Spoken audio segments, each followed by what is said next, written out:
සාදු සාදු සාදු නමස්කාර වේවා බුදුරුවනට සෑමදා බුදු හිමි සරණ යමි. නමස්කාර වේවා දම්රුවනට සැමදා සදහම් සරණ යමි. නමස්කාර වේවා සංඝරුවනට සැමදා මහා සංඝ සරණ යමි. නමස්කාර වේවා තුනුරුවනට සැමදා තිසරණ සරණ යමි. සාදු සාදු සාදු. අද ධර්ම දානයේ කොටස් කරුවන් බවට පත්වන්නේ නොම්බර 1043 රායිගම් ජනපදය මහයිංගිරිය ඉංගිරිය යන ලිපිනේ පදිංචි පින්වත් ශිරෝමී කළුබෝවිල මහත්මිය, සමන් කුමාර මහත්මයා ඇතුළු පවුලේ සියලු දෙනා. ඉතින් මේ පින්වතුන් සියලු දෙනාට ධර්මාවබෝධයට මේ පින් උපකාර වේවා කියන අදහසින් තමයි අද දවසේ මේ ධර්ම දානය දෙන්නේ. ඉතින් තමන් ශ්‍රේෂ්ඨ දෙයක් අන් අයට දන් දීමේ පින ඔබට ඒකාන්තයෙන් සැලසෙනවා. ඒ නිසා අද අපි දේශනා කරන්නේ චතුරාර්ය සත්‍ය ධර්ම අවබෝධයට ඒකාන්තයෙන් උපකාරක වන කාරණාවක්මයි. ඉතින් ඒ නිසා මේ පින් බලෙන් ඔබ මේ දහම් කරුණ හොඳට හිතට ගන්න. එතකොට ඔයාලටත් පුළුවන් වේවි ටික ටික මේ ධර්ම මාර්ගයේ පුරුදු කරන වැඩපිළිවෙලකට එන්න. මොකද හැමදාම අපි බණ අහනවා කියන තැනක බණ අහලා එතනින් නතර කරන තැනක නවතින්නේ නැතුව එක ගුණයක් හරි පුරුදු කරන්න ලැබෙනවා නම් ඒක ලොකු දෙයක් මේ මනුස්ස ජීවිතේ. පින්වතුනි, ඒ ගුණ ධර්මයක් පුරුදු කිරීම දැන් අපි ගත්තොත් එහෙම බුද්ධ කාලේ ගත්තොත් වේගින් සත්‍තිස් බෝධිපාක්ෂික ධර්ම මේ සකල ගුණ ධර්ම වේගින් පුරුදු කරනවා. ඒකට හැම තැනම මේ ප්‍රඥාවේ පහන්සිල දැල් වෙනවා.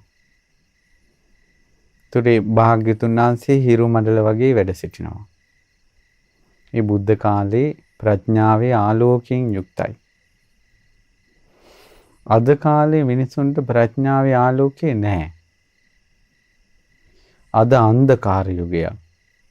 මේ අන්ධකාර යුගයේ බුදු කෙනෙක්ගේ ධර්මය කෙනෙකුට පුරුදු කරගන්න ලැබුණොත් එක ගුණයක් හරි. බුදු කෙනෙක්ගේ ධර්මයේ එක ගුණයක් හරි කෙනෙක් පුරුදු කරනවා. ඒ පුරුදු කළොත් එහෙම ඒක අර අන්ධකාරයේ පහන් සිලක් දැල් වෙනකොට තනි පහන මහා තේජස්ව පේනවා. අර පහන් ගොඩාක් තියෙන කාලෙක වගේ නෙවෙයි. අන්ධකාර යුගයේ තනි පහනේ එළිය තේජස පැතිරිලා යනවා. ඒ වගේ මේ අන්ධකාර යුගයක එක ගුණ ධර්මයක් පුරුදු කළත් ඒක හරි තේජස්. හරි වටිනවා. දේව බඹුන් ගරු කරනවා. පුංචි ගුණයටත්. බුද්ධ කාලේ වගේ නෙවෙයි. බුද්ධ කාලේ මිනිසුන්ගේ ජීවිත ආලෝකයෙන් පිරීලා. ඒ නිසා අද ධර්ම දේශනාවෙනොත් ඔබට පුරුදු කරගත යුතු කාරණා කිහිපයක් විස්තර කරනවා නිර්වාණය පිණිස. පින්වතුනි, මේ පින්වතුන්ට මතකද අපි දවසක ඉගෙන ගත්ත තයෝ ධම්ම සූත්‍රය. ඒ තයෝ ධම්ම සූත්‍රයේ ඉගෙන ගත්තේ ජාති ජරා මරණ කියන කාරණා තුන ප්‍රහාණය කරන්න රාග දේශ මොහ කියන කරුණු තුන ප්‍රහාණය කරන්න ඕන. රාග දේශ මොහ කියන කරුණු තුන ප්‍රහාණය කරන්න සක්කාය දිට්ඨි විචිකිච්ඡා සීලබ්බත පරාමාස කියන කරුණු තුන මේ දුරු කරන්න ඕන. මේ ආදි වශයෙන් විස්තර කරලා ඒ කියන්නේ මේ නිවන් දකින්න සංසාර දුක කෙලවර කරන්න ජාති ජරා මරණ වලින් නිදහස් වෙන වැඩපිළිවෙල කරුණු තුන බැගින් විස්තර කරලා අවසානයේ නතර වුණේ හිරි ඔත්තප්ප ප්‍රමාද. ඒ කියන්නේ අප්‍රමාද ලැජ්ජාවත් බයත් අප්‍රමාදී බවක් තියෙන්න ඕන මේ සියලු ගුණ ධර්ම පුරුදු වෙන්න කියලා. කියන්නේ මිනිසුන්ට ජාති ජරා මරණ වලින් නිදහස් වෙන්න බැරි වෙන්න හේතුව මුලට හොයාගෙන යනකොට නතර වුණේ පව් කරන්න ලැජ්ජාත් නැහැ විපාකයට බයත් නැහැ ප්‍රමාදී. ඔහේ ඉන්නවා.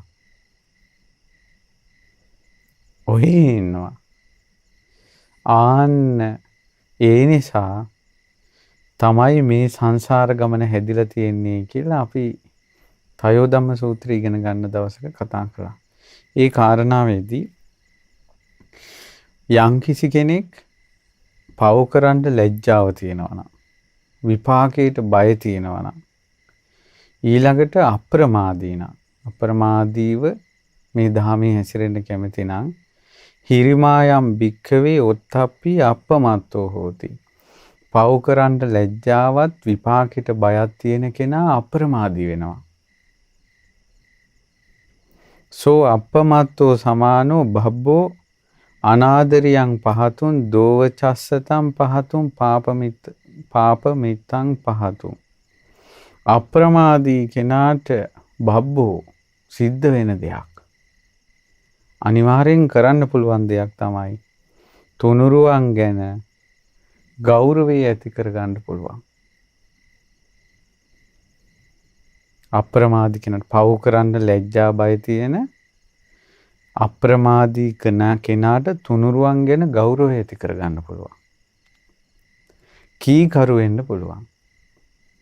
ඊළඟට පාප මිත්‍රයෝ ප්‍රහාණය කරන්න පුළුවන්. කල්යාණ මිත්‍රයෝ ඇසුරු කරන්න පුළුවන්. ඒක යාට සිද්ධ වෙනවා. එහෙනම් තුනුරුවන් ගැන ගෞරවය ඇති කරගන්න නම් කීකරු කෙනෙක් වෙන්න නම් කල්යාණ මිත්‍රයන්ගේ ඇසුරට වැටෙන්න නම් තමා තුළ තියෙන්න ඕන පව් කරන්න ලැජ්ජාවත් පව් කරන්න බයත් අප්‍රමාදී බවත්. හැබැයි පව් කරන්න ලැජ්ජා බය තියෙන කෙනා තමයි අප්‍රමාදී. එතකොට මේකෙදින් හොඳටම පැහැදිලි අපි පුරුදු වෙන්න ඕනේ මৌলিක තැනට. ඒ තියෙන කෙනාට තමයි අනිත් එක ලැබෙන්නේ. එනම් මৌলিකවම පුරුදු විය යුතු තැන තමයි පව් කරන්න ලැජ්ජාවත් විපාකයට බයත් ඇති කරගන්න ඕන. ඒ කෙනා අප්‍රමාදී වෙනවා. එතකොට එයාට තුනුරුවන් ගැන ගෞරවය ඊළඟට කීකරුකම පාප මිත්‍රයන් බැහැර කරලා කල්යාණ මිත්‍රයෝ ඇසුරු කරන්න පුළුවන්. සෝ කල්යාණ මිත්‍රෝ සමානෝ භබ්බෝ අසද්ධින් පහතුන් අවධඤ්ඤුතම් පහතුන් කෝසජ්ජං පහතුන්. කල්යාණ මිත්‍රෝ ඉන්න කෙනාට සද්ධාව ඇති කරගන්න පුළුවන්. අසද්ධාව ප්‍රහාණය කරන්න පුළුවන්. කල්යාණ මිත්‍රයෝ ඉන්න කෙනාට කියන අර්ථේ කියන වචනේ අර්ථේ තේරෙනවා. වදඤ්ඤෝ නැතන් කියන එක තේරෙන්නේ නැහැ. හරියට තියෙන ප්‍රශ්නයක් පින්වතුනි මේ කියන එක තේරෙන්නේ නැහැ. වෙනේ අදහසක් කියන්නේ හිතට. ධර්මයේ ගැන කවර කතාවද සාමාන්‍යයෙන් මේ gedara වැඩක් පොලක් වුණත් බලන්න ඌ කියනකොට කියන එක හරියට තේරෙනවද කියලා. ඊට පස්සේ කෝසජ්ජං කුසීතකම බැහැර කරනවා කියන්නේ වීරිය ඇති වෙනවා. වීරිය ඇති වෙනවා. එතකොට කල්යාණ මිත්‍රයෝ ඉන්න කෙනාට මේ හැකියාව ලැබෙනවා සද්ධාව ඇති කරගන්න කියන වචනේ අර්ථය තේරුම් ගන්නට වීරිය ඇති කරගන්න පුළුවන් වෙනවා කල්යාණ මිත්‍රයෝ ඉන්න කෙනාට. සෝ ආරද්ධ විරියෝ සමානෝ භබ්බෝ උද්ධච්ඡම් පහතුන් අසංවරම් පහතුන් දුස්සීල්‍යං පහතුන්. වීරියවන්ත කෙනාට අවස්ථාව ලැබෙනවා උද්ධච්චකම හිතෙන් නැති කරගන්න පුළුවන්. හැම කෙනාගේම හිත තුළ තියෙනවා උද්ධච්චකම. හිතට ගත්ත ගතිය. ඒක නැති කරන්න පුළුවන් වීරියවන්ත කෙනාට. ඊට පස්සේ අසංවරකම සංවර නැහැනේ. මිනිසුන්ගේ හිත්වල තියෙනවා අසංවරකම. ඒකත් ප්‍රහාණය කරන්න පුළුවන් වීරිය තිබ්බොත්. දුස්සීලකමත් ප්‍රහාණය කරන්න පුළුවන්. දැන් මේක ක්‍රමානුකූලව එන්නේ. එතකොට අසංවරකම කියලා කියන්නේ දැන් ඔන්න බලන්න ඉස්කෝලේ ගත්තොත් ප්‍රින්සිපල් ඇවිල්ලා නැත්තම් ඔන්න ළමයිගේ ප්‍රින්සිපල් ඉන්නවට වැඩිය නැති දවසේ අසංවරකම වැඩි. තමන්ගේ පන්තියට ගුරුවරයා පැමිණියේ නැත්තම් ගුරුවරයා ඉන්නකොට තියෙන සංවරකම නැහැ. ඒ කියන්නේ ගුරුවරයා ඉන්නකොට තියෙන සංවරකම ප්‍රකෘති ස්වභාවය නෙවෙයි. ඒක ගුරුවරයා නිසා ඇතිවෙච්ච එකක්. නමුත් මේ සංවරකම නිවනට යන සංවරකම වීරියත් එක්ක එන්නේ. එතකොට ගුරුවරයා ඉන්නකොට පන්තියේ ළමයි මේක ගන්න නැතුව ඉන්නවනේ සංවරකමකින් ඒක නිවනට උපකාරී වෙන්නේ නැහැ. ඒක ගුරුවරයා නිසා ඇතිවෙච්ච එකක්. එතකොට දැන් වීරියත් එක්ක හැබැයි ඉතින් මේකේ මුල තියෙනවනේ කල්යාණ මිත්‍ර ඇසුරු කරලා පව කරන්න ලැජ්ජා බයත් එක්කයි එනවනම් සංවරකම ඒක නිවනට උපකාරයි. එතකොට මේ සංවරකම කියන එක ගැන ගත්තොත් එහෙම ඊට පස්සේ ඒ විදිහට ප්‍රකෘති ස්වභාවය එනවා ගුරුවරයා නැති වෙච්ච ගමන්. ඕන ගෙදර කට්ටිය ඉන්නවා. කට්ටිය ඉන්නකොට ඉතින් ওই සාමාන්‍ය විදිහට ඉන්නවා. ගෙදර කවුරුවත් නැති වෙනවා. එතකොට තනි වෙනවා. තනි වෙච්ච ගමන් අසංවර වෙනවා. එතකොට එයාගේ අර ගෙදර කට්ටියත් ඉද්දින් තිබ්බ සංවරකම එයාගේ ජීවිතයත් එක්ක බද්ධ වෙලා තිබ්බ එකක් නෙවෙයි. ඒකයි ගෙදර පිරිස නැති වෙච්ච ගමන් එයා අසංවර වුනේ. ඒ ප්‍රകൃතිය එළියට ආවා. ඊට පස්සේ ඔන්න ගෙදරක් කට්ටිය ඉන්නවා. එතකොට බාහිර සමාජෙත් එක්කත් ඉන්නවා. එහෙම ඉඳලා එයා කාමරේ තනි වෙනවා. කාමරේ තනි වුණේ ගමන් අසංවරයි. එතකොට මේ හුදකලා වෙච්ච ගමන් ප්‍රകൃතිය එළියට එනවා. එතකොට මේ හොඳට මේ කල්පනාවෙන් බැලුවොත් තමන්ගේ ජීවිත දිහා බලනවා. ඒ බලපොම පේනවා සංවරය කියන්නේ මොකක්ද අසංවරය කියන්නේ මොකක්ද. ඊට පස්සේ හොඳට ගෙවල් අයත් එක්කත් ඉන්නවා. යාළුවෝ ටිකත් එක්ක එකතු වෙනවා. යාළුවොත් එක්ක ගමනක් බිමනක් යනවා. අසංවරයි. දැක්කද? ඊළඟට එළිය තියෙනකල් හිරු එළිය තියෙනකල් දහවල් කාලේ සංවර වෙනවා. අඳුරත් එක්ක රාත්‍රී කාලේ අසංවර වෙනවා. එතකොට එයාගේ සංවරය අසංවරය එළිය අඳුර කියන එකත් එක්ක තීරණය වුණා. පිරිස ඉන්නවද නැද්ද කියන එකත් එක්ක තීරණය වුණා. එළිය පහළියද කාමරේද කියන එකත් එක්ක තීරණය වුණා. ගුරුවරයා ඉන්නවද නැද්ද කියන එකත් එක්ක තීරණය වුණා. ඒතර බාහිර සාධක මත තමයි ඔහුගේ සංවරය තියෙන්නේ. ප්‍රകൃතිය පරිසරය විනාශ වෙච්ච ගමන් එළියට එනවා. එතකොට ඔන්න අසංවරකම ප්‍රහාණය කරලා දුස්සීලකම ප්‍රහාණය කරලා කරන්න පුළුවන් වෙනවා වීරිය තියෙන කෙනාට. ඒ කියන්නේ සීල් රකින්න වීරියක් ඕනමයි. සෝ සීලවා සමානෝ බබ්බෝ ආර්යාන මද්දස්සන කම්මියතම් පහතුම්. සිල්වත් කෙනා ආර්යයන් වහන්සේලා දකින්න තියෙන අකමැත්ත ප්‍රහාණය කරන්න දක්ෂ වෙනවා. ගොඩාක් අය තමන්ගේ සීලේ දෝෂ තියෙනකොට, චරිතය අඩුපාඩු තියෙනකොට ගුණවත් අය දකින්න නිතර යන්නේ නැහැ. ඊට පස්සේ ඒ ගුණවත් අයගේ දහම් අවවාද ලබන්න කැමති නැහැ.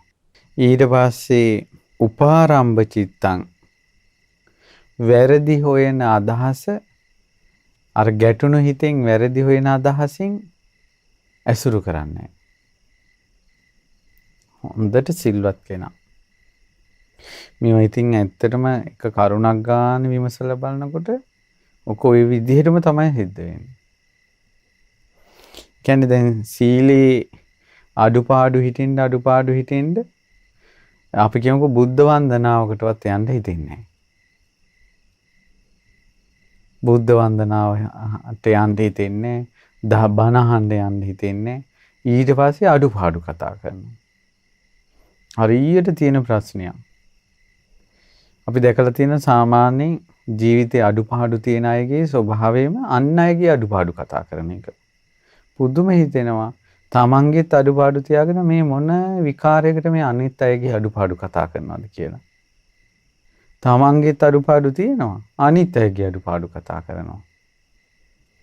තමන් බන පොතක්වත් බලන්නේ නැහැ. බන කියන අයගේ වැරදි කියනවා. තමන් බනක් අහලවත් නැහැ. අහවලා බන කියනවා කියන මාතරයට බයිනවා. දැක්කද මේ අකුසල් එකට කැටි වෙවි යන හැටි? අකුසල් එකට කැටි වෙවි යන හැටි. ඊට පස්සේ ඊළඟට මොකද වෙන්නේ? සෝ අනුපාරම්භ චිත්තෝ සමානෝ භබ්බෝ මුට්ඨස් සච්ඡම් පහතුන් අසම්පජඤ්ඤම් පහතුන් චේතසෝ විකේපං පහතුන්. ගැටුණු සිතින් වැරදි හොයන අදහසින් ධර්මය අහන සත්පුරුෂය ඇසුරු කරන මේ උපාරම්භ චිත්තේ නැති වුණොත් එහෙම එයාට හොඳට සිහිය පිහිටව ගන්න පුළුවන්. ඊළඟට සිහි නුවණ පුරුදු කර ගන්න පුළුවන්. ඊළඟට සිතේ කලබල ගතිය දුරු කරන්න පුළුවන්. සෝ අවික්කිත චිත්තෝ සමානෝ. හිතේ වික්ෂිප්ත බව, සිතේ කලබල ගතිය, සිතේ විසිරුණුකම නැති වුණොත් එහෙම අයෝනිසෝ මනසිකාරය දුරු කරන්න පුළුවන්. යෝනිසෝ මනසිකාරය උපද්දව ගන්න පුළුවන්. ඊට පස්සේ කුම්මග්ග සේවනයේ ප්‍රහාණය කරන්න පුළුවන්. ඒ කියන්නේ හරි මාර්ගයේ තේරුම් ගන්න පුළුවන්. චේතසෝ ලීනත්තම් පහතුන්. සිතේ හැකිලුණු බව දුරු කරන්න පුළුවන්. කියන්නේ හිත සමාධියකට ගන්න පහසුයි. සෝ අලීන චිත්තෝ සමානෝ. හිතේ හැකිලුණු බව දුරු කරපු කෙනාට සක්කාය දිට්ඨිය ප්‍රහාණය කරන්න, විචිකිච්ඡාව ප්‍රහාණය කරන්න, සීලබ්බත පරාමාස ප්‍රහාණය කරන්න පුළුවන්. සෝවාන් වෙන්න පුළුවන්. සෝ අවිචිකිච්ඡෝ සමානෝ. විචිකිච්ඡාව දුරු කරපු කෙනාට භබ්බෝ රාගම් පහතුන් දෝසම් පහතුන් මෝහම් පහතුන්. රාග දේශ මෝහ ප්‍රහාණය කරන්න පුළුවන්. රාග දේශ මෝහ ප්‍රහාණය කරපු කෙනාට ජාති ජරා මරණ ශෝක ප්‍රහාණය වෙනවා කියන එක සිද්ධ වෙනවා. ජාති ජරා මරණ. ඔන්න නිවන් දැක්ක හැටි. ඒතර මේ විස්තරය මම කිව්වේ මේකේ මුල පටන් ගන්න හැටි විස්තර කරන්න ඕන නිසා. ওই කරුණ ඔක්කොම මැද තියෙනවා. නිවන් දකින්නවා කියන්නේ කෙලවර. පටන් ගන්න තියෙන්නේ හිරිමායම් භික්කවේ ඔත්තප්පි අප්පමත්තෝ හෝති. පව කරන්න ලැජ්ජාව තියෙන කෙනා, පවේ විපාකයට බය කෙනා අප්‍රමාදී කෙනෙක්. ඒ අප්‍රමාදී කෙනා තමයි තුනුරුවන් ගැන ගෞරවය, ඊළඟට තමන්ගේ ගුරුවරුන්ට කීකරු වෙන ගතිය, කල්යාණ මිත්‍රයන් නිතර ඇසුරු කරන ගතිය එන්නේ ඒ කෙනාට. ඒ නිසා කල්යාණ මිත්‍රයෝ ආදරෙන් ඇසුරු කරලා තුනුරුවන් ගැන ගෞරවයෙන් කීකරුකමෙන් ඉන්නවා කියන එක පුරුදු කරගන්න පුළුවන්නේම ලැජ්ජා බය කියන එක තියෙන නිසා. තිබ්බොත්.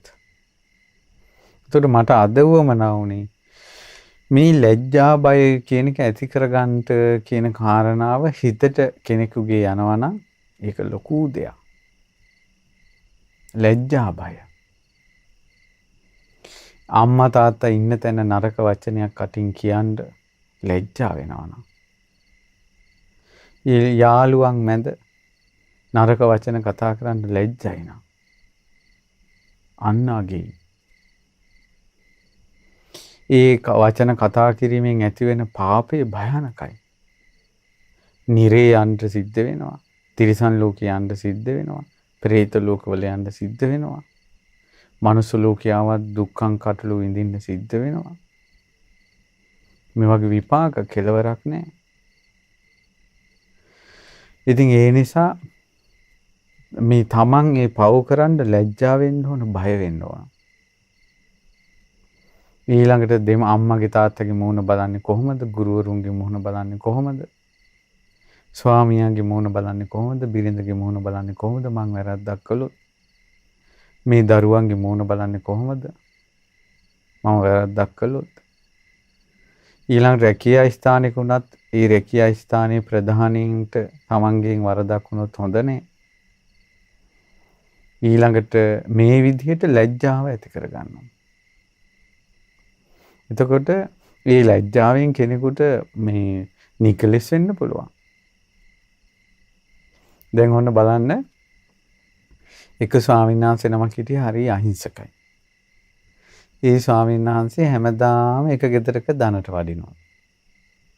ඒ ගෙදර ඇහැට කන්න පේන කෙල්ලෙක් ඉන්නවා. එතකොට ඒ උන්වහන්සේට ඉතින් එහෙම නරක අදහසක් හිතේ නැහැ. නමුත් ඒ ගෙදරට තමයි දනට වඩින්නේ. ඒතර පින්වතුනි සාමාන්‍යයෙන් කෙනෙකුට කතා හදන්න පුළුවන්. මිනිස්සු හරි දක්ෂ දෙයක්නේ කතා හදන්න. එතකොට ඒ වනේ හිටපු වන දේවතාවට අනුකම්පාවක් හිතුණා. අනේ මේ වනේ ඉන්න මේ ස්වාමීන් වහන්සේ හරි අහිංසකයි. ලැජ්ජ බයෙන් යුක්ත කෙනෙක්. එහෙම වුණත් මුන්නාන්සේ මේ ගෙදරට නිතර ගියොත් ආවා ගියොත් එහෙම කතා හැදෙන්න ඉඩ. ඒ නිසා හොඳ නෑ. මම මේකට මැදිහත් වෙලා මේ ස්වාමීන් වහන්සේට මේ කරුණ තීරුම් ගන්නට හරිගස්සන්න ඕන කියලා මේ දෙවියා අර ගමේ හිටපු ඒ දානෙට නිතර යන ගෙදර ඉන්න ගෑනු කෙනා ඉන්නවනේ. ඒ ගෑනු කෙනාගේ රූපේ මවා ගත්තා. මවාගෙන අර ස්වාමීන් වහන්සේ ඉන්න කුටියට ආවා. ස්වාමීන් වහන්සේ කියලා කතා කළා දැන් මිදුලි. දැන් අර ස්වාමීන් වහන්සේට හරි පුදුමයි. කවදාවත් ඒ ගෑනු කෙනෙක් ඒ කුටියට ඇවිල්ලා නැහැ. ඒ ස්වාමීන් වහන්සේ මේ මොකද නැගණිය මේ කියලා ඇහුවා. නෑ ස්වාමීනි මම මේ ආවේ ඔය ගමේ ලිඳ ළඟ පාරවල් තොටවල් ගැන ඔය කට්ටිය අපි දෙන්න ගැන කතා වෙනවා. ඒ වුණාට ඉතින් අපි දෙන්නගේ හිතේ එහෙම නරක අදහසක් නැහෙනි. මම නිකමට ඉතින් ඔක කියලා යන්නත් එක්ක ආවේ කියලා හිමීට ආයෙ හැරිලා ගියා. වස්ස ලැජ්ජාව. අර ස්වාමීන් වහන්සේට වස්ස ලැජ්ජ හිතුණා. වස්ස ලැජ්ජ හිතුණා. ලැජ්ජ හිතලා ඒ ස්වාමීන් වහන්සේ ඒ ලැජ්ජාවෙන්ම එදාම ඒ කුටියෙන් වෙන පර්වතයකට ගියා. වෙන ලෙනකට ගියා. බොහෝ හුදකලාවේ භාවනා කළා. අරහත්ත්වයටපත් වුණා. දෙවියගේ උපකාරයෙන්. ඒ මං හිතන විදිහට ඒ දෙවියා දකින්න ඇති අනාගතේ මේ ස්වාමීන් වහන්සේට නැත්තම් කරදරයක් වෙයි. මේ වගේ අර ලැජ්ජා බය. ලැජ්ජ බය තියෙනවා නම් ඒකෙන් මේ හරි ආරක්ෂාවක් තියෙනවා. කාගේවත් කතා අහන්න ලැජ්ජ වෙන්න ඕන. කතා කවුරු හරි කිව්වොත් ඉවසන්න ඕන. කතා හැදෙන තැනට කටයුතු කරන්න හොඳයි. ඒ නිසා තමයි අසත්පුරුෂය ඇසුරු කිරීමෙන් වළකින්න ඕන. කෝපදූප කියන එහෙම හැම තැනම තියෙන විස්තර කෝල් කරලා කියන ඔයගේ චරිත ඇසුරු කරන්න ලැජ්ජ වෙන්න ඕන. ධර්මයේ කතා කරන අයට කැමති වෙන්න ඕන. ඊට පස්සේ පව්කම් වලට තමාව අරගෙන යන පාප මිත්‍ර ඇසුරු කරන්න ලැජ්ජ වෙන්න ඕන. ඉතින් මේ විදිහට ලැජ්ජ බය ඇති කරගන්න ඕන. බය කියන්නේ පාපේ විපාකෙට තියෙන බය. මේ පාපේ මං කළොත් ඒ පාපයෙන් විපාකයෙන් මට ගොඩක් දුක් විඳින්න වෙයි කියලා. උදාහරණයක් ගමු අපි කියමු. ඔන්න අපේ භාග්‍යවත් අරහත් සම්මා සම්බුදුරජාණන් වහන්සේට 190 තියෙනවා. 190 කියන්නේ සිංහෙක්ගේ වගේ හනු තියෙනවා. දවස් ගණන් කතා කළත් භාග්‍යතුන් වහන්සේගේ මුඛේ රිදෙන්නේ නැහැ. ත්‍රි මුඛපත්මේ.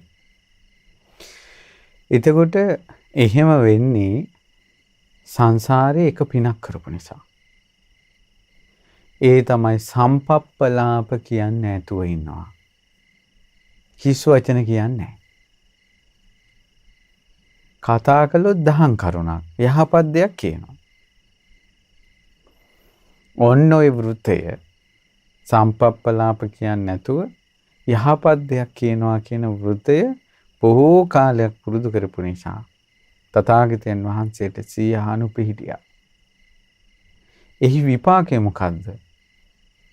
එහෙම සියහනු පිහිටීමේ විපාක තමයි අභ්‍යන්තරයේ රාග දේශ මොහ නිසාවත් බාහිරයන් උපක්‍රමයක් නිසාවත් තමාව ඉන්න තැනින් චුත කරන්න බෑ. මොකද්ද තමා ඉන්න තැනින් චුත කරන්න බෑ කිව්වේ? ඔන්න අපි ශ්‍රද්ධාවක් උපද්දව ගන්නවා. ඔන්න එයා ශ්‍රද්ධාව කියන භූමියට ආවා. ඒ ශ්‍රද්ධාව කියන භූමියට ආවට පස්සේ තමන්ගේ ඇතුලේ කැළඹීමකින්වත් බාහිර අයගේ යම් කේලම් කතා පේන දේවල් ඒව මුල් කරගෙනවත් තමාව ශ්‍රද්ධාව කියන භූමියෙන් සෙලවෙන්නේ නැහැ. දැක්කද සම්පප්පලාප නොකීමේ පින? තමන් සීල් රකින්නවා. ඔන්න සීලය කියන භූමියට එනවා. ඇතුලේ උපදින රාග දේශ මොහ කාරණාවක් මුල් කරගෙනවත් බාහිර අමනුස්ස උපද්‍රවයක් හෝ යම්කිසි වෙනත් වදුරක් නිසාවත් තමන් සීලෙන් චුත වෙන්නේ නැහැ. සිල් කඩන්න බෑ යාගේ. සම්පප්පලාප නොකීමේ පින. ඊළඟට මොන සතර සතිපට්ඨානෙට එනවා. එතකොට සතර සතිපට්ඨානේ නැමැති භූමියට ආවට පස්සේ පියාගේ උරුමයට ආවට පස්සේ එයාව එතනින් චුත කරන්න බෑ.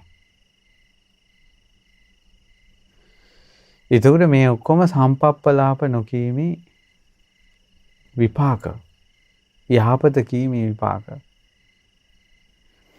එතකොට මේකත් එක තේරුම් ගන්න මිනිස්සු දැන් කියන සම්පප්පලාප අනුව බලනකොට ඒ කියන සම්පප්පලාපත් එක මිනිස්සුන්ට යහපත් වෙන කියන්න පුළුවන්. ගෙවල් දොරවල් වලින් පවා දොට්ට දාන්න කර්ම සකස් වෙනවා. ගුණධර්ම වලිනුත් බැහැර වෙනවා. අමනුෂ්‍ය ප්‍රශ්න වලිනුත් එයා බැට කනවා. ඊට පස්සේ ගුණධර්ම වලිනුත් එයා චුත වෙනවා. ඉන්න ගෙවල් දොරවල් වලිනුත් එයාලට පාරට බහින්න සිද්ධ වෙනවා. මේ ඔක්කොම වෙන්නේ සංසාරේ සම්පප්පලාප කීම, ඕපාදූප කීම, තැන් තැන් වල වල්පල් කතා කිරීම. ඉතින් මිනිස්සු මේවට බය නැහැනේ. ලැජ්ජ බය නැහැ. ඊට පස්සේ කොච්චර මිනිසුන්ට ඒ කර්ම විපාක අපාය තිරිසන් ලෝකේ പ്രേත ලෝකේ පිළිගන්නේ නැද්ද කියනවනම් දෙමව්පියෝම තමන්ගේ දුව යවනවානේ රංග මණ්ඩලේ නටන්න කොටට අන්දවල. ආදරෙන් දෙමව්පියෝ මේ පුංචි සුරතල් මේ මලක් වගේ ගෑනු ළමයි හදලා මේ ප්‍රසිද්ධිය උදෙසා ධනය උදෙසා රංගමණ්ඩලයට නංවනවනේ. ඒ ගෑනු ළමයාගේ ඇඟ ලෝකෙටම පේන්න සලස්වනවනේ. ඉතින් ලැජ්ජ බය. ඉතින් ඒ නිසා ওই සමහර රංගමණ්ඩලවල මේ මිනිස්සු දකින්නකොට මිනිසුන්ට හිතෙන්නේ නැද්ද දන්නේ නැහැ. මේ කෙල්ලන්ට අම්මා කෙනෙක් ඉන්නවද තාත්තා කෙනෙක් ඉන්නවද දන්නේ නැහැ කියලා. ලැජ්ජ බය. ලැජ්ජ බය තියෙනවා නම් අද කාලේ නාට්‍යයක්වත් පවුලේ අයට එකට බලන්න බෑ. ඉස්සර ගෙදර අම්මලා තාත්තලා රණ්ඩු වෙනවා නම් ළමයි ගෙන් එළියට යනවා. නැත්නම් අම්මලා තාත්තලාම කියනවා කෑ ගහන්න එපා මේ ළමයි ඉන්නවා. ඉතින් මිනිසුන්ගේ හිතට මේ ලැජ්ජ බය කියන එක එහෙනම් දැන් නිවන් දකින්න පිරිස ලෝකේ අඩුයි කියන්නේ. නිවන් දකින්න පිරිස ලෝකේ නැහැ කියන්නේ. මාර්ග ප්‍රතිපදාව පුරුදු කරන අය ලෝකේ නැහැ කියන එකේ අර්ථය තමයි ලැජ්ජා බය තියෙන පිරිස ලෝකේ නැති වෙනවා. අවසානයේ මේ ලැජ්ජා බය කියන එක ලෝකේ කොච්චර නැති වෙනවද කියනවනම් බල්ලෝ ඌරෝ කපුටෝ එළුව ගානට වැටෙනවා. දරුවන්ට තමන්ගේ අම්මා පුතාට අම්මව අඳුර ගන්න බැරි දවසක් එනවා කියනවා. තාත්තට දුව අඳුර ගන්න බැරි දවසක්. ඉතින් ඒ දවසක් එනවනේ මේක දැම්ම වෙලා.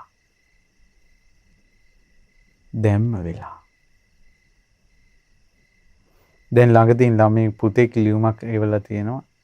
ඒ ළමයාට මේ සීදී හානි කරගන්න හිතෙනවා කියලා. ඒ තමයි රාත්‍රියට තාත්තා ගාව අවුරුදු 18 දුව නිදි කරවන්නේ ගිහිල්ලා අම්මා විසින්ම. අර තාත්තා සල්ලාලකම් කරනවා මේ පුතා ඇහැට දැකලා. ඒ ලැජ්ජාව ඉවස ගන්න බැරුව මැරෙන්න හදනවා. එතකොට මේ නිවන් දැකිල්ල කොයි ලෝකෙද කියලා මේ හිතන්න. ඒ නිසා මොකක් හරි පින කියන එක කලඳක්වත් තියෙනවා නම් ලැජ්ජ බයට හැදෙන්න. දරුවෙක් හැදුවත් ලැජ්ජ බයට හදන්න. ලැජ්ජ බය තියෙන දරුවෝ හදන්න. දැන් අම්මලා කැමති උගත් දරුවෝ හදන්නනේ. උගත් අය. ලැජ්ජ බය තියෙන දරුවෝ හදන්න. ඒ අයට මේ නිවන් මාර්ගය පුරුදු කරගන්න දහම ඇහෙනකොට ටික ටික පුරුදු කරගන්න පුළුවන්. පවුලක ගෙදරක දුවෙක් ඉපදුනොත් ඒ අම්මට ඒ දුවේ ඉපදීම බරක් වගේ දැනෙන්නේ ඒ කෙල්ලගේ චරිතය හදා ගන්න ඕන නිසානේ. අන් අයගෙන් වචනයක් අහන්න නැතුව. ඒකට අම්මලා පන්තියක් දින් යනවා, ඉදින් ගෙන්නගෙන එනවා. මේ විදිහට කෙල්ල රකින්නවා. එතකොට ඔන්න මේ ළමයා උසස් පෙළ කළා අවුරුදු 18න් 19න් 20න් කැම්පස් යනවා. එතකොට කැම්පස් ගියාට පස්සේ අම්මට අර වාගේ පිටිපස්සෙන් යන්න එන්න බෑ. එතකොට අර කෙල්ලට ලැජ්ජා බය තියෙනවා නම් මේ කෙල්ල කල්පනා කරන්න ඕන අපේ අම්මා අවුරුදු 18ක් 19ක් මාව රැක්කේ මගේ චරිතය හොඳට තියෙන්න ඕන නිසා. ඒ නිසා මේ කැම්පස් එකේ අවුරුදු 2 අවුරුදු 3 4 5 මේ පොඩි කාලේට අපේ අම්මලා මාව මේ මලක් වගේ වීදුරුවක් වගේ අවුරුදු 19ක් අම්මලා මාව රැක්කා. මම මේ අවුරුදු කිහිපේ මම රැකෙන්න ඕන. දෙමව්පියන්ගේ මූණේ මම දැලි ගන්න හොඳ නැහැ. ඒකට ඒ ලැජ්ජාව එන්න ඕන. ඒකට දෙමව්පියන් විසින් රකින්න මේ කුල කුමාරිකාව විනාශ කරලා සතරමා මහා පායේ වැටෙන්න හොඳ නැහැ. මේක මහා පාපයක් කියලා.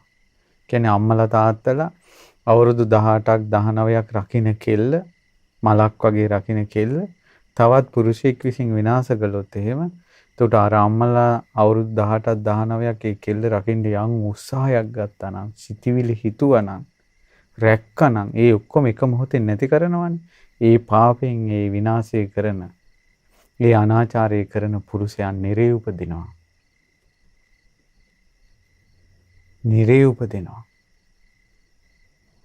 පින්පව් විශ්වාස කරනවා නම් ওই පාරවල් අයිනේ තියෙන රූම්ස් කියන ඒවා මේ ලංකාවේ නැති වෙන්න ඕන.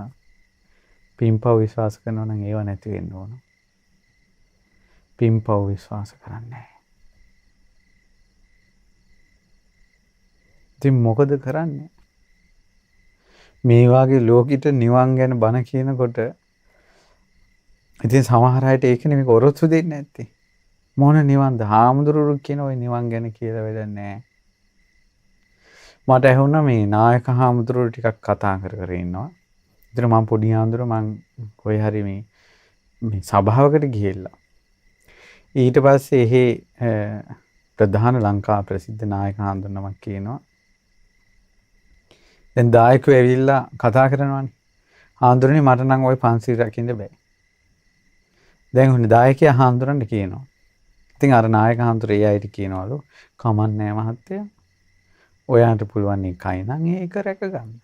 දැන් ඒ නායක හාමුදුරු කියනවා එහෙම කියන්නේ නැත්තම් ওই දායකයෝ නැති වෙනවා හාමුදුරනේ. අපිට මේ වැඩක් පළක්වක් කරගන්න කෙනෙක් නැති වෙනවා. උන්ගේ සීලෙ හොයන්න ගියොත්. දැන් බැලූ බැල්මට හරි. නමුත් ඒ හාමුදුරුවොත් ගරු කළේ දායකයට මිසක් ධර්මයට නෙවෙයි. ආදරය කළේ දායකයට මිසක් ශාසනයට නෙවෙයි. අපිට යම් අස්වැසිල්ලක් වෙනස මෙහෙම කතා කරන්න පුළුවන්. මහත්තයා එක සීලයක් රැක්කා ශ්‍රේෂ්ඨයි. නමුත් ඔබතුමා අනිත්‍යව රකින්න මහන්සි වෙන්න. ඔබතුමාට මේක කරන්න පුළුවන්. අමාරුයි කුසල් කරන ඒවා, සීල රකින්න ඒවා අමාරුයි. දුෂ්කරයි. හිමීට පුරුදු වෙන්න. එතකොට එතුමාට කැමැත්ත හරියට ගන්නවා. කවදා හරි මම මේ සිල් ටික රැක ගන්න ඕන කියලා. දැන් ඉදිරියට යනකොට දායකයා බීගෙන ඇවිල්ලා වෙරි වෙලා ඇස් රතු කරගෙන දම් බෙදුවත් හාමුදුරුවෝ සූපත් වේවා කියලා වළඳනවා. අය කතා දෙකක් නැහැ. ඒව හොයන්නේ නැහැ. ඊළඟට මනුස්ස පන්සල හොඳට තියෙනවා නම් විහෙර හොඳට තියෙනවා නම් දායකයන්ට හිතුනොත් එහෙම වෙඩින් එක පන්සලේ ගන්න ඕනේ කියලා කමන්නේ නැහැ කියන්නේ. වැඩි ඈතක නැහැ. මේ ලැජ්ජ බය කියන ඒවා මේ ලෝකෙන් අතුරුදහන් වෙනවා. ඉස්සර හාමුදුරන්ට ගෞරවයෙන් කතා කළේ අනේ අපේ හාන්දුරනේ කියලා දුර ඉඳලා කතා කළේ. වෙහෙරට පන්සලට යනකොට වැඩි කෙනෙක් පිරිමි කෙනෙක් කැටුව ගියේ. ඊට පස්සේ ගෞරවයට තනියෙන් කතා කළේ නෑ. දුර ඉඳලා කතා කරන්නේ. බිම් බලාගෙන කතා කරන්නේ. දැන් අද කාලේ ඔයා මෙයා එයා එහෙම කතා කරන්නේ. එතකොට මේ වචනවල පවා අගෞරවයි. කෝල් කරනවා. ඊළඟට මේ දැන් ලැජ්ජා බය කියලා තියෙනවා නම් හාන්දුරු නමකට උන කතා කරනකොට වෙලාව බලන්න ඕන ඔරලෝසුයි. දැන් මේ වෙලාවෙන් හාන්දුරු නමකට කතා කරන්න හොඳයිද? මේ ලැජ්ජා බයත් එක්ක ඉන්නේ. ඉතින් ඒ නිසා පින්වතුනි ඉතින් බුදුරජාණන් වහන්සේ භික්ෂූන් වහන්සේලාට වදාලා පින්වත් මහණෙනි තමන්ට මේ සංවර වෙන්න ඕනේ නම් තමන් අභිමානයේ ගන්න කරුණු තුනක් තියාගන්න. එකක් තමයි අත්තාධිපති. තමාව අධිපති කරගෙන තමන් අභිමාණයෙන් තමන්ට අභිමානයක් දීලා කල්පනා කරන්න එතකොට පවුදුරු කරන්න පුළුවන්. ඒ කොහොමද? භික්ෂුන් වහන්සේලාට වදාලා මම මහාන උනේ මේ විදිහටයි කියලා කල්පනා කරන්න. කන්න බොන්න නැතුව නෙවෙයි. ඊළඟට යන්නේ නමක් නැතුව ණය ගෙවා ගන්න බැරුවවත් හොරකම් වලට අහු වෙලාවත් මොකුත් කර කියා ගන්න බැරුව යන්නම් වාලේ ඔහේ අම්බලමකට වැටුණා වගේ මහාන වෙන්න ආපු කෙනෙක් නෙවෙයි මම. මමත් මේ බුද්ධ ශාසනයේ පීඨ පිටිසරණ සලසා ගන්න ඕන, ජාති ජරා මරණ වලින් නිදහස් වෙන්න ඕන කියලා මහාන වෙන්න ආපු කෙනෙක්. තමන් ගැන හිතන්න කිව්වා. ඉතින් ඒ නිසා මෙහෙම ඉඳලා මෙහෙම මහාන වෙන්න ආපු මම මගේ අතින් වැරද්දක් වුණොත් හොඳ නැහැ. මෙච්චර ශ්‍රේෂ්ඨ වාපු මට මගේ අතින් වැරද්දක් වෙන්න හොඳ නැහැ. හැම ගෙවල් දොරවල් අතහැරලා මං මේ මහාන වෙන්න ආවේ ස්මාර්ට් ෆෝන් එකකට ආසාවෙන්වත්. මේ හොඳ කාමරයක් මට ඕන කියලා ආසාවෙන්වත්, වාහනයක් ඕන කියලා ආසාවෙන්වත් එහෙම නෙවෙයි සසර දුකෙන් නිදහස් වෙන්න මං ආවේ.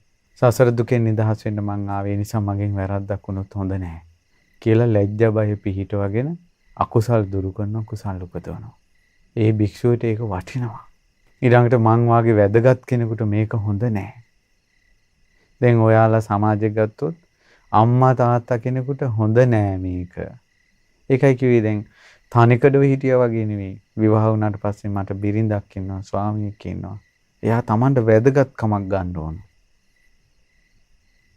දරුවන් ලැබුණාට පස්සේ මට දැන් දරුවෝ ඉන්නවා කියලා Tamanට වැදගත්කමක් ගන්න ඕන. මට දැන් මොනුබුරෝ ඉන්නවා කියලා තවත් වැදගත්කමක් ගන්න ඕන. වැඩිහිටි වෙනවා කියන්නේ පින්වතුනි පුදුම විදියට මෝරන්න ඕන. වැදගත්කම ගන්න ඕන. ඊට පස්සේ ගුරුවරයෙක් නම් මම දැන් ගුරුවරයෙක් කියලා වැදගත්කම ගන්න ඕන.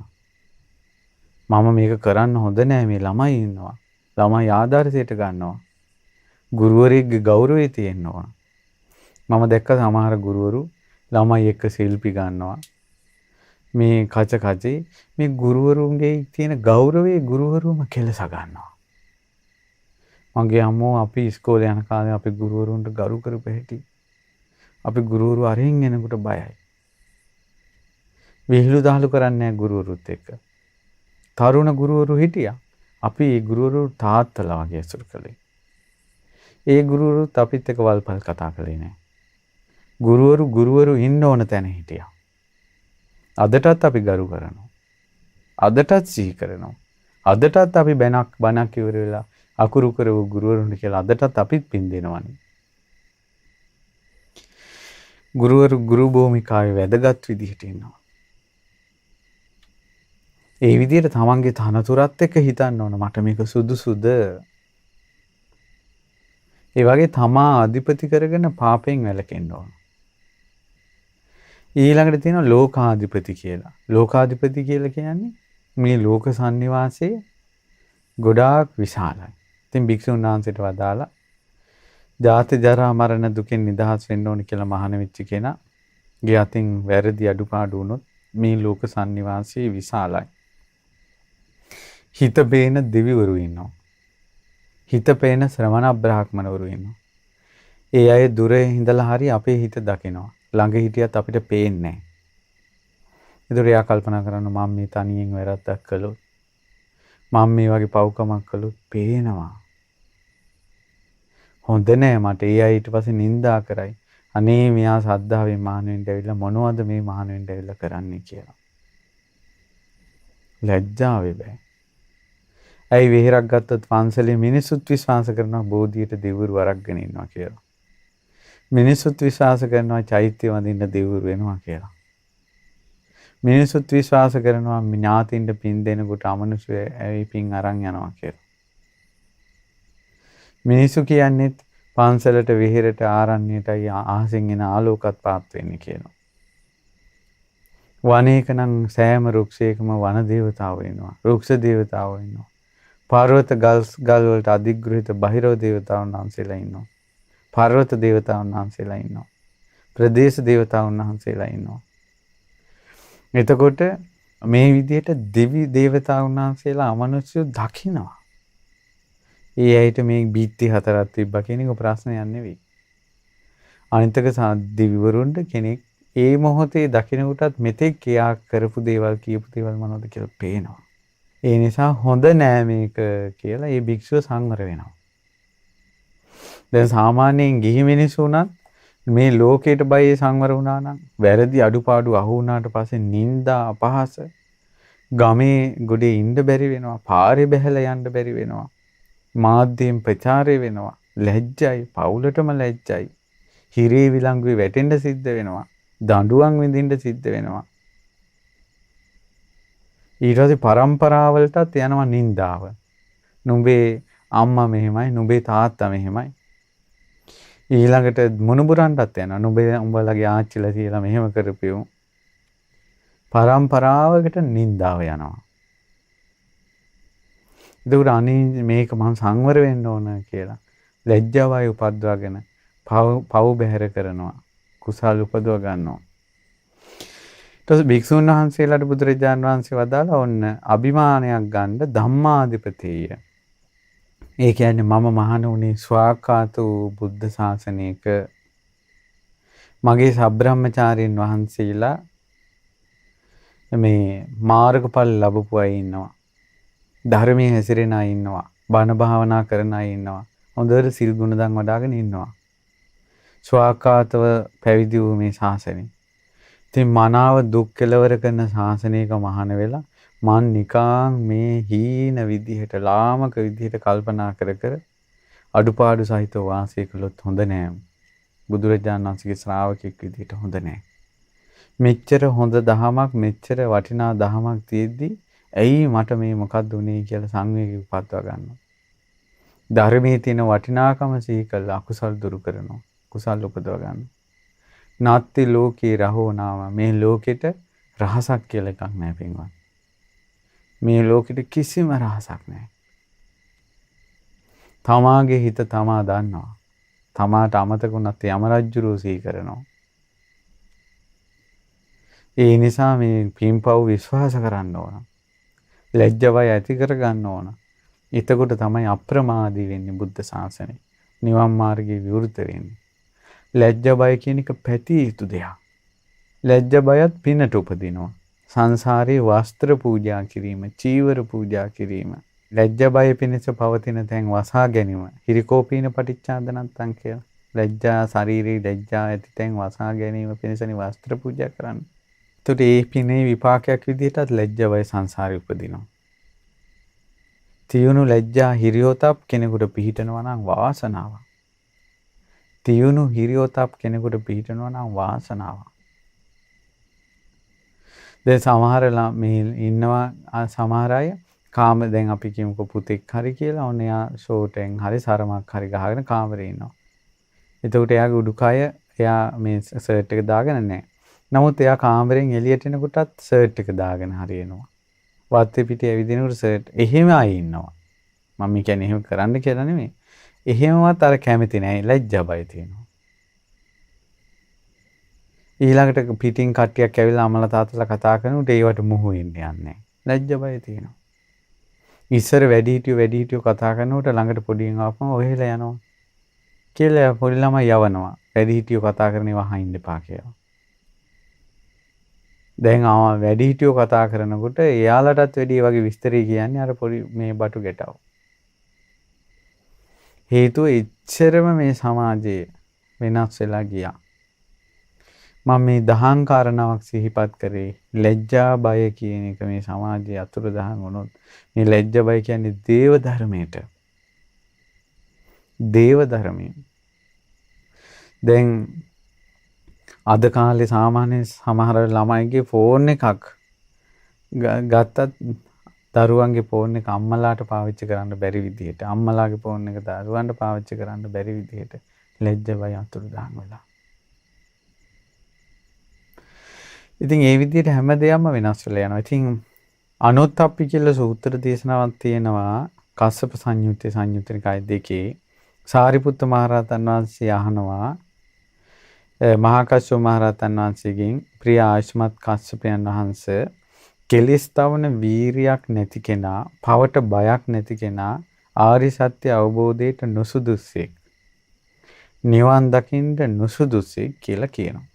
අනුත්තර වූ අරහත්වේ සාක්ෂාත් කරන්න නුසුදුස්සෙක් කියනවා.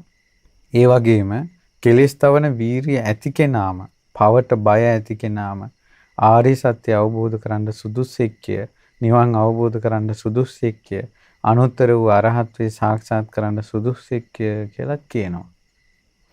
ඉතින් ආයුෂ්මත් කස්සපේනි මොකද්ද මේ කියන කතාවේ තේරුම?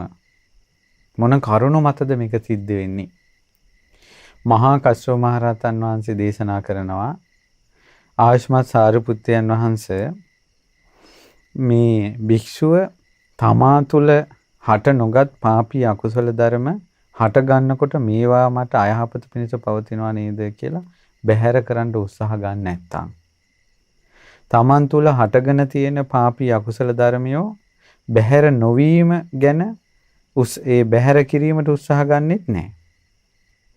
කුසල් දහම් තමන්ට උපදවා ගන්නට බැරි වුණා කියලා මෙයාට හැඟීමකුත් නැහැ. ඊට පස්සේ තමා තුළ තියෙන කුසල් දහම් පිරිහුණොත් ඒ වගේ අනේ මං හොඳට ಗುಣධර්ම තිබ්බ කෙනෙක් මගේ ಗುಣධර්ම දැන් පිරිහුණා කියලා ඒ ගැන එයාට මේ ලොකු උත්සාහයකුත් නැහැ. එයාට කෙලෙස් තවන වීරියෙන් තොරයි. එයා පවට බය නැති කෙනෙක්. දැන් තේරුම් ගන්න. ඒ කියන්නේ නූපම් පාපී අකුසල් ධර්මියෝ තමන්ගේ හිතේ කලින් දැන් එයාට ගානක් සාමාන්‍ය විදිහට හිටියා. මෙන්න රාග ගින්නක් ඇති වෙනවා. වෙනදාට වැඩිය තරහ යනවා. මෙන්න ඉරිසියාව ඇති වෙන්න ඇරා. එතකොට මෙයාට මේක ගැන බයක් හිතෙන්නේ නැහැ. මං හොඳට හිටපු කෙනෙක්නේ දැන් මොකද මගේ හිත මෙච්චර කෙලෙස් වලින් මේ පෙලෙන්නේ කියලා. තමන්ගේ හිතේ තියෙන රාග දේශ මොහ ආදී මේ කෙලෙස් ප්‍රහාණය වෙන්නේ නැති එක ගැනත් අකුසල් වලින් පීඩා විඳින ඉන්න එක නැති වෙන්නේ නැති එක ගැනත් මෙයාට හැඟීමක් නැහැ. උත්සාහයක්වත් නැහැ. අනේ මේ සද්ධා සීල සුත ත්‍යාග ප්‍රඥාදී සීක බල ධර්ම මම පුරුදු කර ගන්න ඕන. ගුණ ධර්ම පුරුදු කර ගන්න ඕන. පංචශීල රකින්න ඕන. මේවා අනේ මං කරන්නේ කවද්ද මං තුල ඉපදිලා නැහැ නෙව මේවා කියලා ඒව උපද්දව ගන්නත් උනන්දුවකුත් නැහැ. මෙයා හොඳට බුදුන් ඇඳලා තෙරුවන් ඇඳලා හිටපු කෙනෙක්. හොඳිතර බණ හිටියා. දැන් මේ ඔක්කොම කඩා වැටිලා. දැන් ඔන්න ඉස්සර තරම් බණ අහන්නේ. දැන් උපෝසත සිල් ගන්න යන්නේ. දැන් ඉස්සර තරම් පොත් කියවන්නේ. මෙයා කල්පනා කරන්නේ මං ඉස්සර හොඳට හිටියා. දැන් මං පිරිහිලා. ඇයි මට මෙහෙම වුනේ? මම මේකෙන් නැගී හිටින්න ඕන කියලා හිතන්නේ. මෙන්න මෙයා තමයි කෙලෙස් තවන වීරිය නැති කෙනා. පවට බය නැති කෙනා. මේ වාගේ අයට නම් නිවන් දකින්න බෑ කියෝ. ඒකට නිවන් දකින්න පුළුවන් වෙන්නේ තමා තුළ නෝපං අකුසල් උපදිනකොට ඇයි මට මෙහෙම වුනේ? මේ අකුසල් මම ප්‍රහාණය කරගන්න ඕන කියලා වීරිය ඇති කරගන්නවා. හිතේ තියෙන කෙලෙස් ප්‍රහාණය වීම ගැන ප්‍රහාණය කරගන්න ඕන කියලා උත්සාහ කරනවා. නෝපන් සද්ධා සීලාදී ගුණධර්ම උපදවා ගන්න ඕන කියලා උත්සාහ කරනවා. ඉපදිලා තියෙන ශ්‍රද්ධා සීල සුත ත්‍යාග ප්‍රඥාදී ගුණධර්ම රැක ගන්න ඕන කියලා උත්සාහ කරනවා. ඒ අය නම් කෙලෙස් තවන වීරිය තියෙනවා. පවට ලැජ්ජා බයක් තියෙනවා. ඒ වගේ අය නිවන් දකින්න සුදුසුයි. දැන් බලන්න මිනිසුන්ගේ දවසින් දවස නූපන් කෙලෙස් උපදිනවා. ඊළඟට කිසිම කෙනෙකුට තමන්ගේ හිතේ තියෙන රාගයේ ප්‍රශ්නයක් නැහැ සමාජ මිනිසුන්ට. ද්වේෂයේ ප්‍රශ්නයක් නැහැ. මෝහයේ ප්‍රශ්නයක් නැහැ. ඊර්ෂ්‍යාව ප්‍රශ්නයක් නැහැ. ගුණමකුකම් ප්‍රශ්නයක් නැහැ. එකට එක කිරීම චපල බව. ඒ කිසිම දෙයක් මිනිසුන්ට කෙලෙස් ප්‍රශ්නයක් නැහැ නේ. මිනිසු ජීවත් වෙන්නයි බලන්නේ. ඒ සමාජයේ එහෙම තියෙනවා කියන එකේ අර්ථය තමයි මේ නිවනට සුදුසු සමාජයක් නෙවෙයි. ආර්යයන් වහන්සේලාගේ ධර්මයට සුදුසු සමාජයක් නෙවෙයි. ඉතින් මේ අන්ධකාරයේ ලෝකේ කවුරු හරි එක්කෙනෙක් ලැජ්ජ බය උපද්දව ගන්නවා නම්, වීරිය උපද්දව ගන්නවා නම්, ආන්නය අඳුරේ දිලෙන පහනක් වගේ දෙවියන් බමුණට පේනවා. ඔහුව දෙවියන් බමුණ රකිනවා. ඔහුව දෙවියන් බමුණ රකිනවා. ඒ නිසා ලැජ්ජා බය කියන එක ඇති කරගන්න. පව් සතර අපායේ වැටෙන්න තියෙන බය ඇති කරගන්න. ඊළඟට තමාගේ වැරදි වලට ලැබෙන නිന്ദා අපහාස වලට බය වෙන්න. ඒ බය මුල් කරගෙන වැරදි අඩුපාඩු දුරු කරගන්න. ඒ නිසා ලැජ්ජා බය පුරුදු කරගන්න. මේක නිවනේ මූලික දෙයක්. තීරුව ලැජ්ජා බය කියන එක. දෙමව්පියෝ ඇසුරු කළත්, ගුරුවරු ඇසුරු කළත්, තමන්ගේ ආචාර්යන් වහන්සේලා, සහෝදර සහෝදරියෝ ඇසුරු කළත්, යාළුවෝ ඇසුරු කරත් ලැජ්ජා බයෙන් යුතුව කටයුතු කරන්න නැත්නම් හරි අගෙයි. ඒ නිසා මේ බුද්ධ ශාසනයේ දේව ධර්මයේ තමයි ලැජ්ජා බය. නිසා ලැජ්ජා බය නැමැති දේව ධර්මයේ නිවනට මූලික වුණ මේ ගුණ ධර්ම අපේ ජීවිතේ පුරුදු කරගන්න වාසනාව ලැබේවා කියලා සිත පතනවා. ඉතින් අද දවසේ පින්වත්නි මේ ධර්ම දේශනාව සඳහා දායකත්වයේ දරුවේ අනුග්‍රහය දැක්වී විකාශනය කරන්නට ඒ වගේම මේ ධර්ම දානයේ කොටස් කරුවන් බවට පත් වුණේ නම්බර 1043 රයිගම් ජනපදයේ මහා ඉංග්‍රීසි යන ලිපිනේ පදිංචි පින්වත් සිරෝමී කළුබොවිල මහත්මිය, සමන් කුමාර මහත්මිය ඇතුළු පවුලේ සියලු දෙනා විසින් මේ පින්වතුන්ගේ ලොකුම බලාපොරොත්තු වුණේ සියලු දෙනාට ධර්මාවබෝධයට මේ පින උපකාර වේවා කියලා. ඉතින් අපි අද ඉගෙන ගත්ත ධර්මාවබෝධයට විශේෂ උපකාරක ධර්මයක් තමයි මේ ලැජ්ජා බය පිහිටනවා කියන එක. පව් කරන්න ලැජ්ජාවත් විපාකයට බයත්. ඒකේ නාම තමයි අප්‍රමාද වෙන්නේ. ඒ නිසා මේ ගුණ ධර්ම දියුණු කරගෙන නිවන් අවබෝධ කරගන්න මේ ඇත්තන්ට වාසනාව ලැබේවා කියලා සිත පතනවා. සියලු දෙවියෝ මේ පින් අනුමෝදන් වී මේ සියලු දෙනා ආරක්ෂා කරත්වා. මිය පරලෝකීය සරත් ප්‍රේමසිරි ඉරුක් කුමර මහත්මයාට මේ පින් අනුමෝදන් වෙත්වා. ඒ වගේම මේ උතුම් ශ්‍රී සද්ධර්මය අපට කියලා දෙන අපගේ පරම පූජනීය ගුරු දෙවිඳුන්ට නිදුක් නිරෝගී දීර්ඝායුෂම ලැබේවා. පින්වත් ලොකු ස්වාමීන් වහන්සේ ඇතුළු ගරුතර මහා සංඝරත්නයටත් අනගාരികා මෑණිවරුන්ටත් පැවිදි අපේක්ෂක දූපතුන්ටත් මේ උතුම් ගුණ ධර්ම දියුණු කරගෙන සසර දුකෙන් නිදහස් වෙන්න වාසනාව ලැබේවා. ඒ වගේම ධර්ම දානයේ අද සිද්ධ කරන පින්වත් සීරෝමී කළුබෝවිල මහත්මිය, සමන් කුමාර මහත්මිය ඇතුළු පවුලේ සියලු දෙනාටත් කල්න මිතුරියන් වන ප්‍රියන්ත ගවසිංහාරච්චි, එච්.ඩී. චන්ද්‍රාවතී සිරිවර්ධන, නිලන්ති ප්‍රේමවතී, W.A. ඉන්ද්‍රාවතී, විජේසිරි ලක්ෂ්මන් යන පින්වත් සියලු දෙනාට මේ පින් අනුමෝදන් වී සියලු යහපත සැනසෙල්ල සැලසේවා. ධර්ම දානයේ පින් බලේ මේ බුද්ධ ශාසනයේ ගුණධර්ම දියුණු කරගෙන සසර දුකෙන් නිදහස් වෙන්න වාසනාව ලැබේවා. ඒ වගේම මව් දෙමව්පිය, ගුරු බන්දු මිත්‍රාදීන්ට මේ පින් අනුමෝදන් වේවා. ධර්ම ශ්‍රවණය කර ඔබ සියලු දෙනාටත් කාර්ය මණ්ඩලයේ සියලු දෙනාටත් මේ පින් අනුමෝදන් වේවා. නිවන් මගේ මූලික අංගයක් වන, මූලික අඩිතාරම් වන පව් කරන්න තියෙන ලැජ්ජාවත් විපාකෙට තියෙන බයත්, ඒ ලැජ්ජා බය සහිතව මේ කුසල් දහම් වල අප්‍රමාදී වෙලා මේ බුද්ධ ශාසනයේ පිහිට ශක්ති පමණින් ලබා ගන්න සියලු දෙනාට වාසනාව ලැබේවා. තිරුවන් සරණයි. නමෝ බුද්ධාය. මෙවැනි වටිනා ධර්ම දේශනා නැරඹීමට ශ්‍රද්ධා YouTube චැනලය සබ්ස්ක්‍රයිබ් කර සීනුව ලකුණ ඔබන්න.